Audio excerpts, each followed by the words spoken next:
Welcome to the scorching arena of valor and the crucible of courage.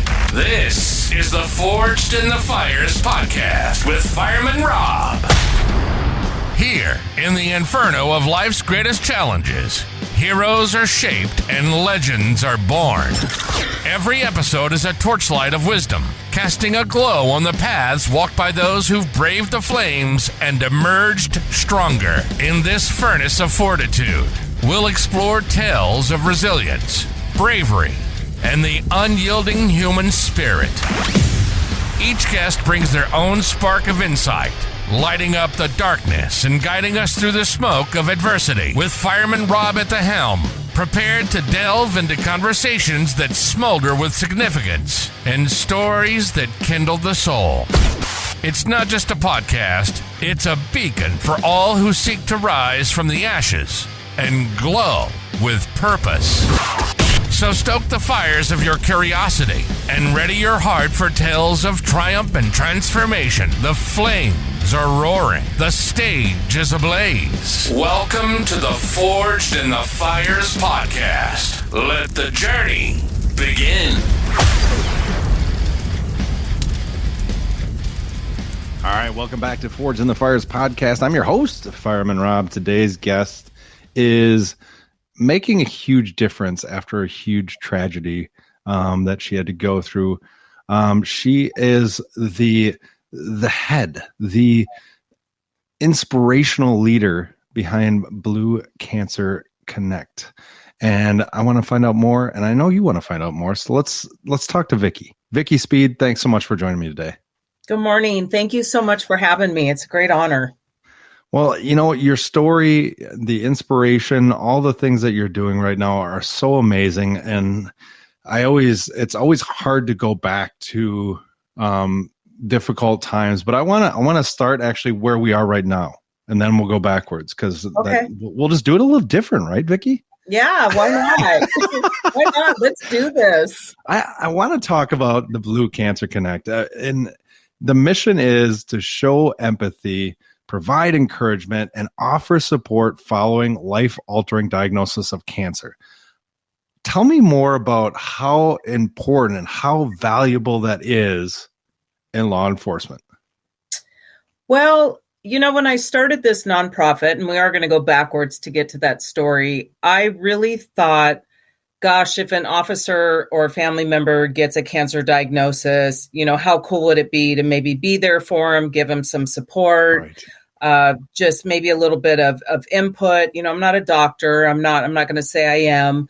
But what I came to realize very quickly was we are not talking about cancer in law enforcement specifically. And the need was so much greater than what I could have even imagined. That's crazy, yeah. What turned out is, you know, really I thought was going to be something I was going to do in Southern California, which is where I'm located, has now turned into something nationwide. And I'm still trying to wrap my head around all of it, but I want to do it all because the need is so big. I love that. And, you know, your passion behind it, your premise behind it is founded on a struggle, a trauma that you went through. Tell me more about your amazing husband, Mitch, and the trials that you had to go through to get to have this passion that you do today.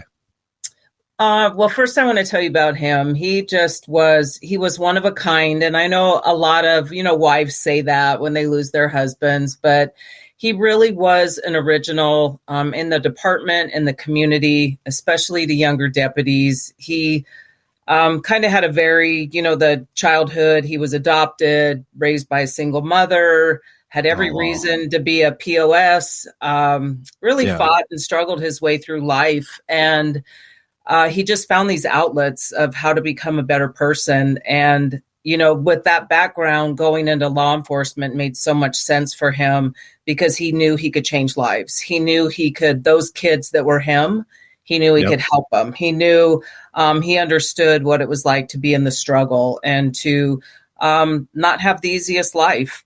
And he didn't really share that a lot, but you saw it in what he did. And I just had heard the story the other day. One of his things was he was an incredible interviewer. He could always get a confession. Yeah, and they couldn't figure out. Yeah, the guys were like, we could not figure out how he did it. But I think what it was is he could relate to him on so many levels. And he really did care about people. He wanted your confession, your confession and that conviction, because these were like murder cases and some pretty hardcore stuff. But he wanted to make a difference. So when he got done, actually, one of the guys just told me this a couple of weeks ago. He said, Vickie, when he got done, he would actually go back in and talk to him about, how do we change your life now? How do we turn this around? How do we, where are you going to go from here? And I had never heard that. I didn't know those stories, but I'm not surprised. And I think because he lived his life that way in every area, he left a larger than life legacy. And that's really what every day made me think, how do I honor his life and how do I honor his legacy? That's so huge. I mean, that's so powerful to those kind of stories, like somebody who's giving back, and then to be afflicted with cancer. Like my dad had cancer, and it's not an easy journey at all. No. What was it like when he was going through that journey? What was it like for you? Because I think that's a huge part of it that people don't understand, is like, it's not just the person that's going through it. It's a lot of the people that are surrounding them have that same kind of struggle and challenge. What was it like for you when he was going through that?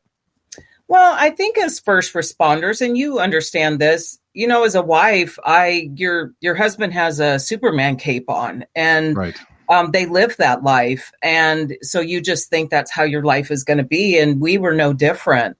So when my husband was telling me he didn't feel good, he had just ran Baker to Vegas 6 weeks prior. Oh, and he was a runner. Yeah. And he kept, our big joke was he had just turned 50 and he was slowing down, but he'd been a runner his whole life. Okay. So, 6 weeks later, he comes to my office and shuts the door, and he was very jaundiced and his eyes were gray. And I knew something was going on. And he said, I don't feel good. Well, you know this, when a man says, I don't feel good, you're like, exactly. What do you mean you don't feel good? Can you elaborate on that, please? I hear you there. Yeah, so you get it. I think all men are laughing right now. But oh yeah. So we, one of my best friends is a PA, and I text her and I just said, hey, are you in urgent care? I think Mitch needs to come by. She wasn't, but she set up, all of his labs, and she said, tell him to come in. We'll start running some tests. And I really didn't think anything of it. And that was May 6th. May 13th, we went in of 2016. And there was this weird conversation going on between her and Mitch. And, we were like family, and this eye contact. And I just kept thinking, what am I missing? Like, what am I missing? So the last thing she said was, we need to get Mitch into the City of Hope. Well, City of Hope is kind of the best of the best cancer treatment centers out here in Southern California, but I still didn't get it. Oh, what do you mean he needs to get into the City of Hope? Like, it never even registered. So she had stepped out. She got him in a week later. And I'll kind of go back to that, getting in within a week was like unheard of. But she got him in a week later, and we walked out the door, and my husband grabbed my hand and he said, you need to look at me. And I was like, yes. And he said, we will never ask why. We're going to ask God to use us, and we are never going to ask why we're in this situation. Okay. Wow. So we go home, and I had no clue my husband had cancer. I don't know how I missed this. I don't know if I hadn't heard someone say you have cancer, but I still didn't get it. So we went in, they did the tissue test, and they said, we'll call you Memorial Weekend. And we happened to have company that weekend, and the phone rang, and we came back to our office, and he put it on speakerphone, and the doctor said, Mitch, I'm very sorry to tell you this. All 12 samples came back positive, and you have a very aggressive stage 4 cancer, and we need to get you in right away. And I heard nothing else. And I had some tears in my eyes, and I couldn't even wrap my head around what was just said. Wow. That's, yeah, that first stage, the understanding of it. Now, when you look back at that moment, what do you see as the takeaways for other people to be able to understand, like in those moments where you are told something that's life altering? What do you look back and you go, I wish I would have known this? Well, I think the biggest take from me was I knew my husband had known for a while, and we didn't talk about this till much, much later. He had known. There were signs there that he really didn't feel good and was sick, and he chose to, we'll say, blame the job. It was the stress of the job. It was the hours. At the time, he was on a specialized team, and he was he was 50 years old, and the average age was 36. And oh, wow. He was a great street cop. He knew the streets, and I know that's why he was on the team, but he had actually walked in and stepped down. I'll say quit. He walked in and quit. He thought the job was killing him. And that was the August prior that happened. And he just kept saying, it's the job. I'm exhausted. It's the job. And I didn't really know any of this was going on. Yeah. And, looking back, I knew when that phone call came, there was no shock factor in his eyes. So I think it was much later we talked about it. And I said, you knew, didn't you? Well, he had told me, he said, well, Dr. Garrison called me when I was on the football field. He had actually gone back to be a coach at his alma mater. He said, wow. He called me when I was at practice, and he said, hey, Mitch, you have cancer, right? And wow. I said, why didn't you tell me? And he said, because Vickie, I was trying to process it. I already knew. I knew it wasn't good. I knew I was very sick. I didn't know how sick. But I think, there's a lot of first responder things in here that people don't understand.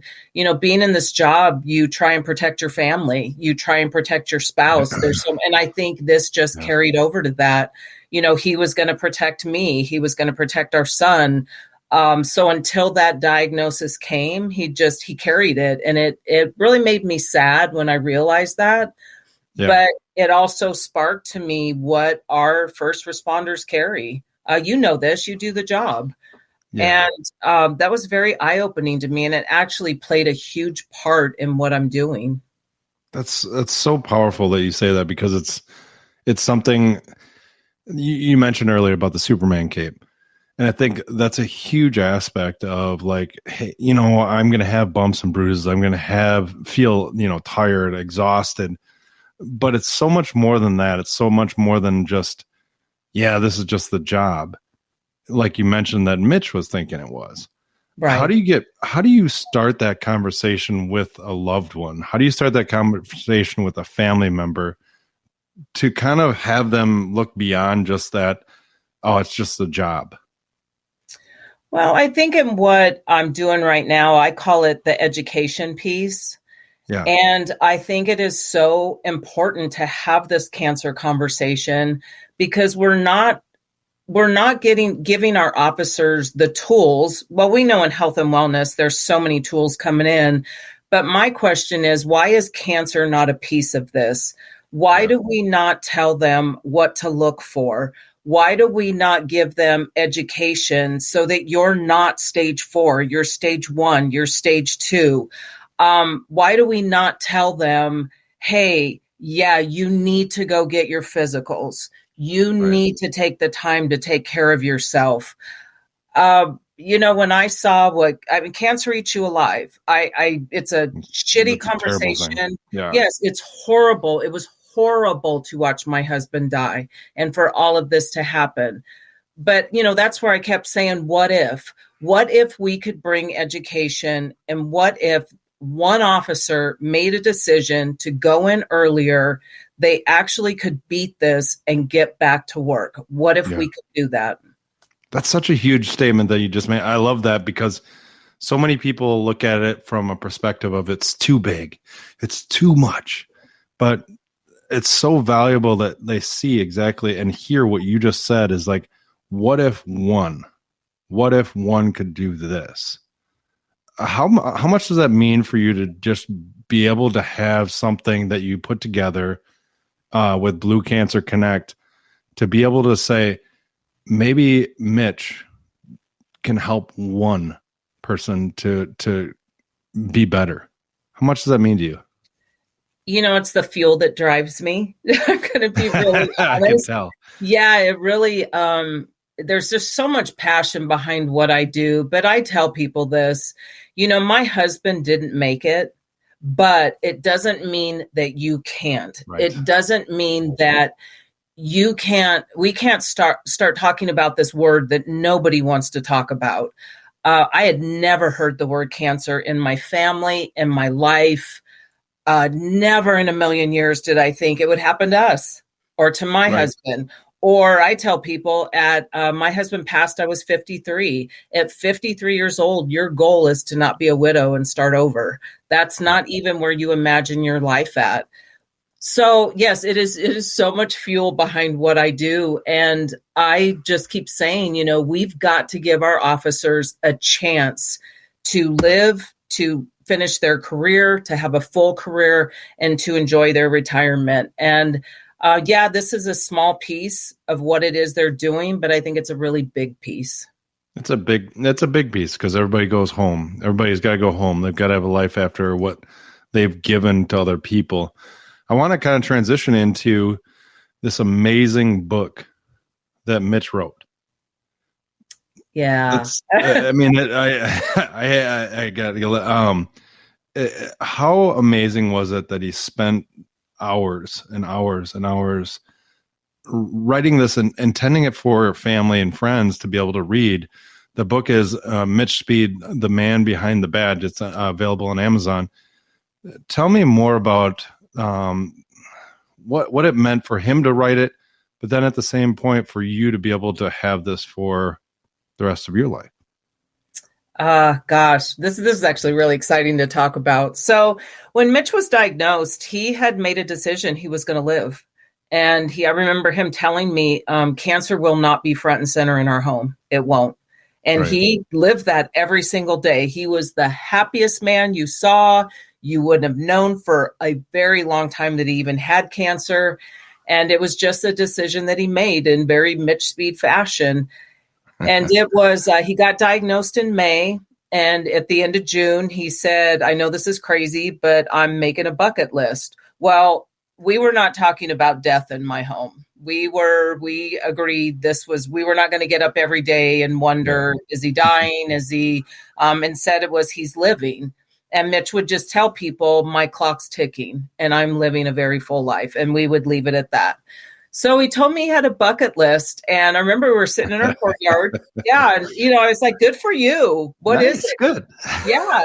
He said, I know this sounds crazy, but I want to write a book. And Mitch has been a writer his whole life. That was his therapy. He was a musician, a singer. He wrote music. He wrote poetry. He wrote, very talented man. But that was therapy to him. So he didn't share it with a lot of people. Right. So we were on the porch, and this is way back when Facebook was a super big thing. And he said, Vickie, I don't even know where to start. And I was like, well, I don't even know what to tell you. So I said, you know what?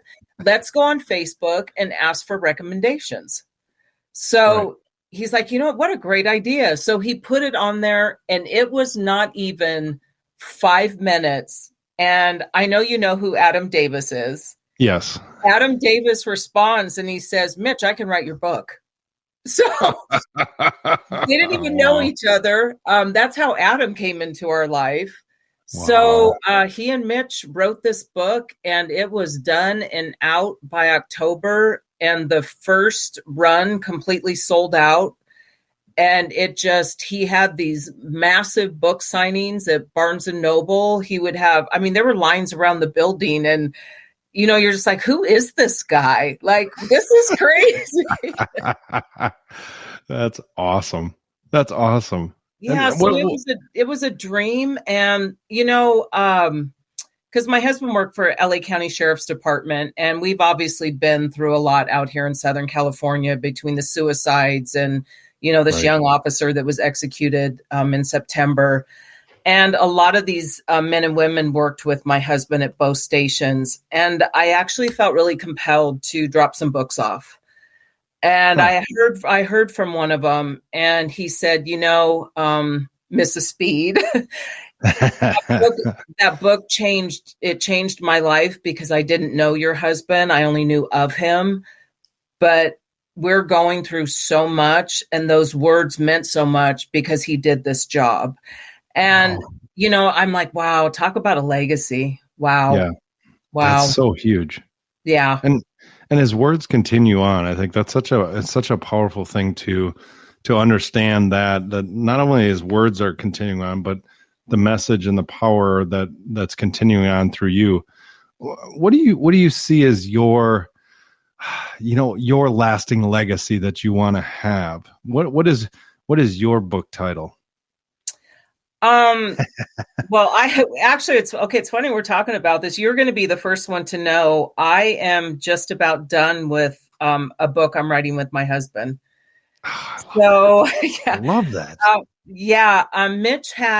Mitch had a briefcase that no one was allowed into. It was his writings from his entire life. And obviously when he passed, being a wife, I was kind of curious to get in that briefcase. Now my briefcase. This is mine now. And it was like a gold mine. And I sat on it obviously he's been gone 5 years. I sat on it for a long time, and I really didn't know like what I could do with it or couldn't do with it. And when I started Blue Cancer Connect, and it's just, I really want people to know who Mitch is, to understand the magnitude of what it is I'm trying to do and to help people. Yeah. But as I was around officers more and more, and just, everything right now is stage 4. All the officers we're helping are stage 4, double stage 4, wow. Fighting for their life. So there's really nothing easy right now in what we're doing. I asked myself, how can I bring them hope? Like, what could I do other than just talking to them, or what it is we're doing, or, they need hope. I really felt like they need Mitch, but he's not here. So I had talked to my publisher, and we started talking about just cancer patients. And, she said, Vickie, Mitch has so many writings. There's so much you could do with this. So this book is going to be geared towards, I want to say hope, and not just cancer. I think as first responders, it'll be really impactful. But it's really going to be for those officers and families going through just really tough times, and especially cancer, because he did write a lot about cancer while he was going through it. So hoping to have that book out by the spring. And I feel I'm honored. I tell people I'm going to co-author it with my husband. I think this is awesome. One of the greatest honors I can have. Yeah, that's so awesome. Well, what an amazing project. Make sure you go to bluecancerconnect.org. What can people take away from your story and implement, not just people who went through something with cancer, but what can people take away from your story and Mitch's story to help themselves each day? Well, I think as I'm going to go into law enforcement right now, I think in my life and my husband's journey, we were so supported and so loved. And there wasn't a day that we didn't have help, or the department here, or it didn't matter where we were. We could be at the City of Hope and they would be there waiting for us, or he could be in surgery. And when I came out, there were 20 deputies standing there. And I think one of my greatest desires is to give that back to law enforcement. And then as, we would start getting the requests, and they're coming fast and hard, which breaks my heart. But it also, on the other side of it, you're so happy you have something to offer. Right. That I want to be able to give that to all departments and to show them this is how you need to embrace your officers and their families when they're going through cancer, because it is difficult. It is painful. It can change on a dime. I tell people you can wake up and go to breakfast together, and by 12 o'clock, you're calling 911. And that's just how cancer works. Right. And I think it's made me so compassionate. It's made me understand, as a wife of a first responder, of a law enforcement officer, I need to make sure how, I know I'm kind of bit off a lot here, but I want everyone in law enforcement to feel what my family felt and to know you're not alone. That's the most important thing. You are not alone in this. That's so huge and such an amazing thing that you're doing. I can't tell you enough. Wish you the best of luck in continuing to make that impact.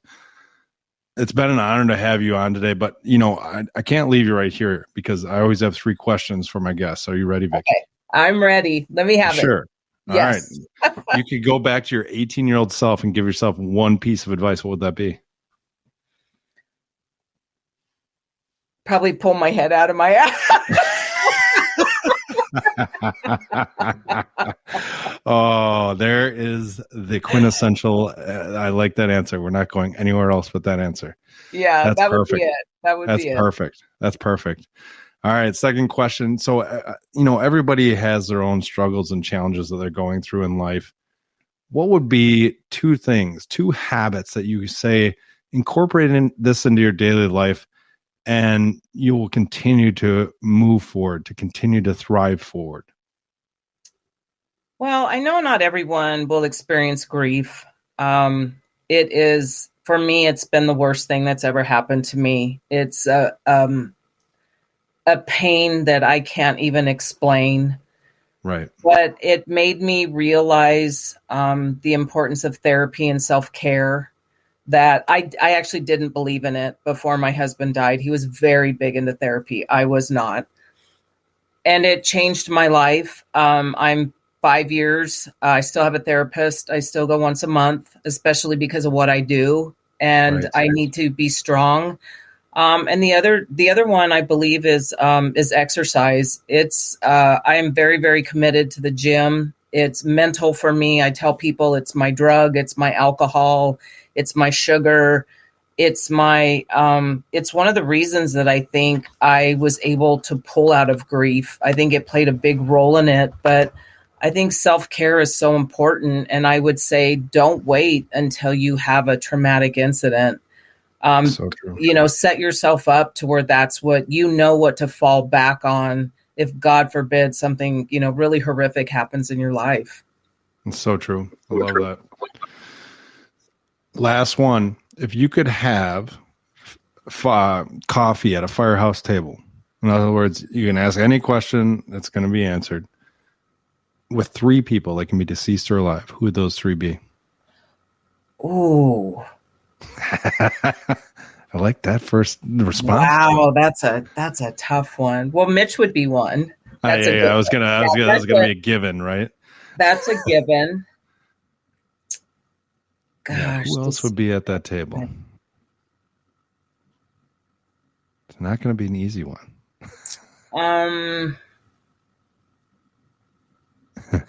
Well, actually, Sergeant Steve Owen was he worked with my husband. He was executed when my husband. Well, my husband found out he was sick, and then Steve was executed shortly after that, and it was a very big loss for Mitch. But I would actually love an opportunity to talk to him more in depth. So he would be one very wise man. Like it. You've got 2 great men right there at the table. Yeah, I'm gonna have to think of a female in here because there's some powerful. So you said deceased or alive? Deceased or alive? Actually, I'm going to say one of my dearest friends, Sandra Johnson. She is the epitome of rags to riches, poverty to self-made, and it never changed her. And I don't think you ever meet people like that in your life. So I would definitely want her at the table. I love it. I love it. That's a great 3. Thank you so much for coming on today. Make sure you go to bluecancerconnect.org or also go to Amazon. You can find Mitch Speed, the man behind the badge. Get your own copy and make sure you read it cover to cover. Vickie, thank you so much for joining me today. Thank you. This was such a great honor. Keep doing what you're doing because you are definitely making a difference. I appreciate it. I appreciate it. Thanks for joining us today. We'll talk to you next time. Thanks for listening and supporting the Forged in the Fires podcast with Fireman Rob. Remember, don't forget to like and subscribe to this podcast. And please share this episode with a friend or family member. To find out more about Fireman Rob, or if you have a question, go to www.firemanrob.com. Until next time, live your life forged in the fires.